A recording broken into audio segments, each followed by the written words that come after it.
AMD's Polaris-based RX 580 is probably one of their most popular GPUs to date.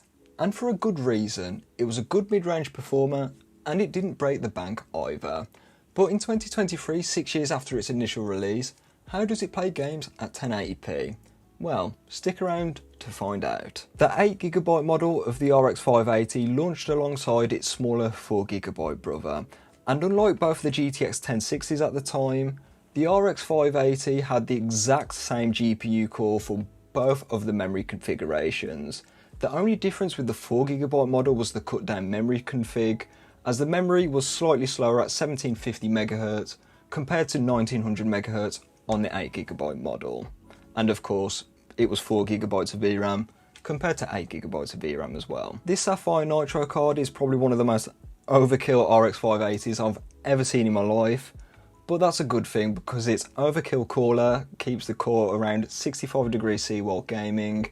It also has RGB as well, and pretty importantly, it has a dual VBIOS with a VBIOS switch, one of these being the performance VBIOS and the other being a more conservative silent VBIOS. Unlike most RX 580s, the Sapphire Nitro Plus requires both an 8-pin and a 6-pin PCIe power cable, so you're going to need a pretty robust power supply for this thing.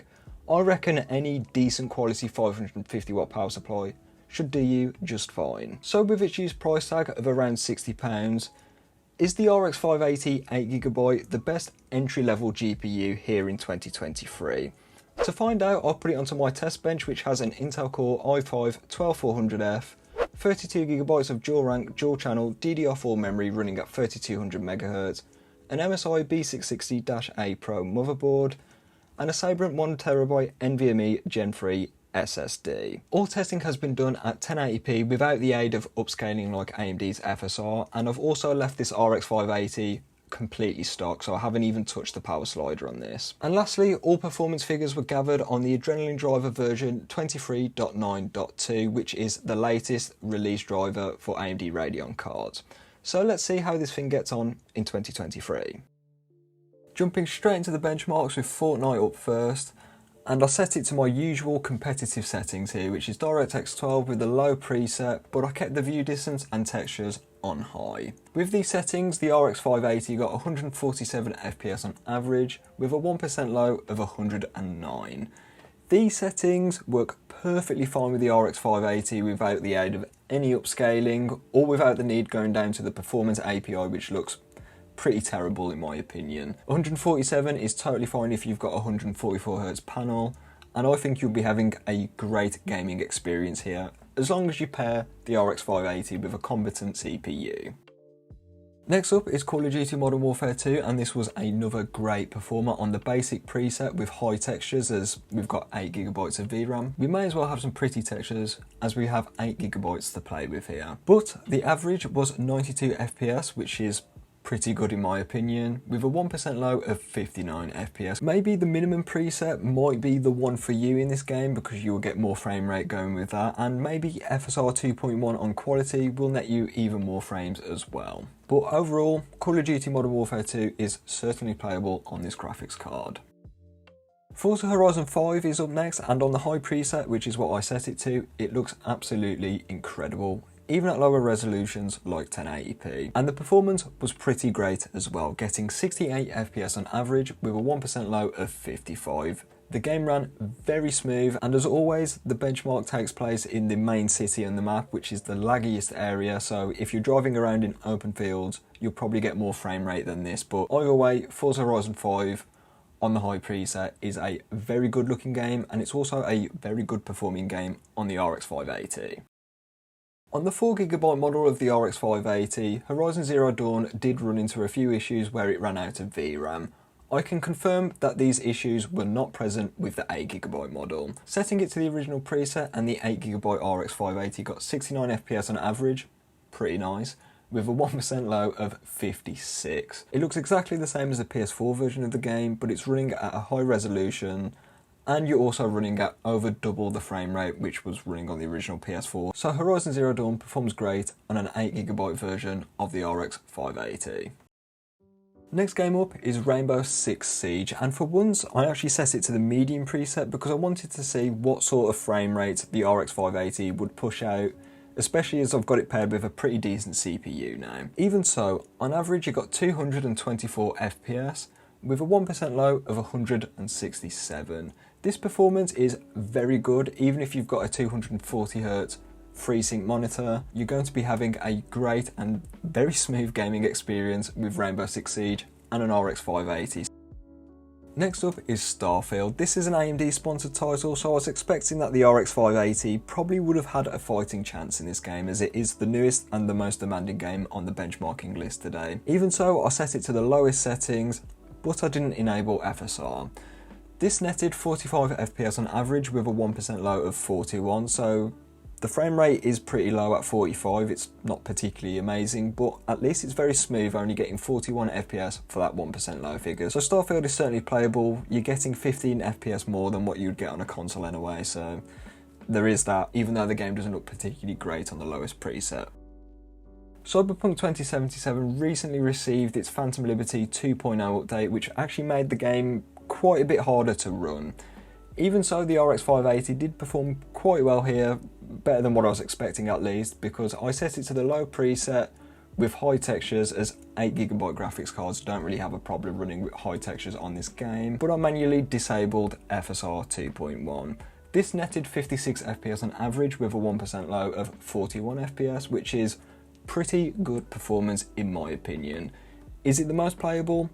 Not really, but then again, it is pretty close to 60 FPS, so if you wanted to enable FSR and put that into quality, you'll be getting above 60 FPS in a lot of the scenarios in this game. After the Phantom Liberty update, Cyberpunk is still very playable on an RX 580.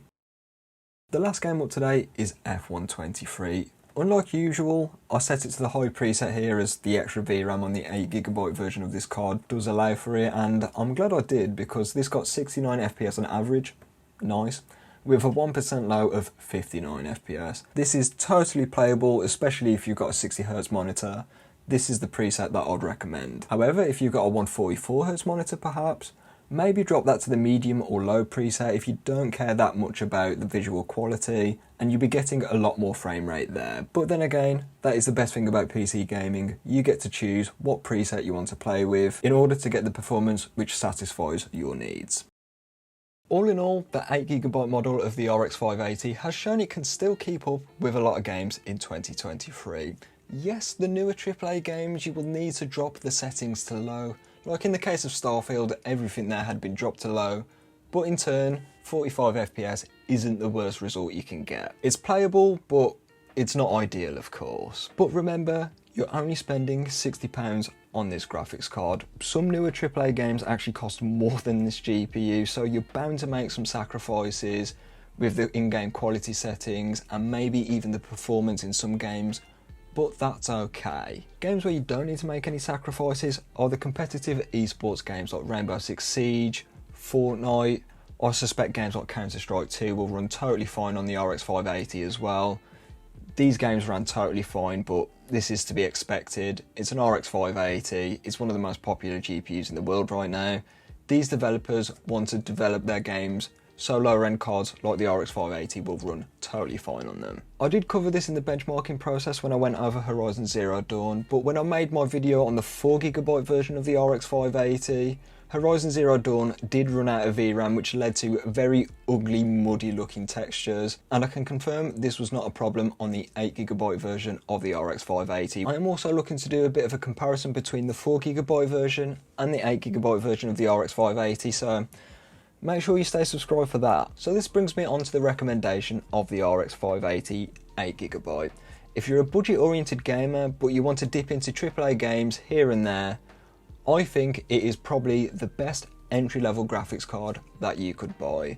For around £60 to £70 without having to faff around with auctions or local sellers, that is buy it now pricing on eBay, so you can buy it right there and then. I think for this price, you're getting an incredible gaming experience and more importantly, great value for your money. Being in this price range, naturally there are a few competitors to the RX 580 8GB. And the biggest one is Nvidia's GTX 1060 6GB. I made a video on this a few weeks ago and I concluded it was a decent 1080p performer, similar to the RX 580. So I think because of these points, maybe a head-to-head benchmarking video would be a great piece of content, so let me know if you want to see that down in the comments below. Alternatively, if you're a bit more patient than me, you could probably shop around on some eBay auctions or maybe even shop locally for something like a GTX 1070. This is still a very decent 1080p performer and it should be quite a bit more powerful than an RX 580 and GTX 1060 6GB. So that is something you could consider if you're willing to take a bit more time to look for your graphics card. So to round off this video, I would have to recommend the 8GB version of the RX 580 to any budget-oriented gamer looking for a sub £80 GPU. You're getting incredible value for your money and not bad gaming performance either. So if you enjoyed this one, there are 2 GPU benchmarking videos right here which might be right up your alley. And if you got this far into the video, I would like to thank you for sticking around this long and maybe even asking you for a like if you like the video. With that being said, I'm going to leave this one here and I'll catch you in the next one.